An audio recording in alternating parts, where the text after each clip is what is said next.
Math 102, Section 3.1 Challenge Problem. Now, we're going to talk a lot about analyzing the graph of a polynomial, but let's start with this graph. Now, we don't know the function, but let's see what we can say about it from what we already know. So first of all, how many zeros does the graph have?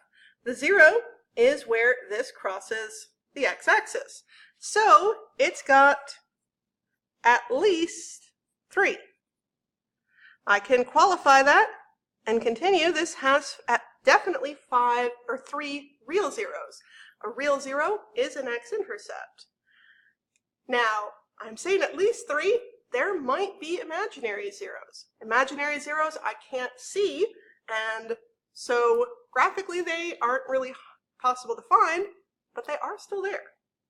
So those zeros are approximately, so here this one looks to be about -1. This second one looks about to be 1.5 or 3/2, and the other one looks to be about -2.5, which is about -5/2.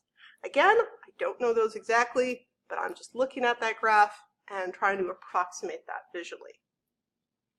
How about the y-intercept? So here is where I'm crossing the y-axis.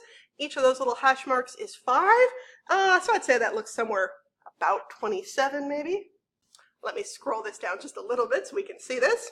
So our end behavior, we're going up on the left and down on the right. So that means that my degree is odd because they're different, and my leading coefficient, which again I'm calling LC for short, is going to be a negative. So what is the minimum degree of this polynomial? Could it be degree 1? Well, if I've got at least 3 zeros, that means my degree has to be at least 3. Now, it might be more, so it could be 5, it could be 7, it could be 9. Again, we do know it has to be an odd degree. So we're going to add a little bit more to this. In particular, we'll see the imaginary zeros, which are actually implied by this part of the graph.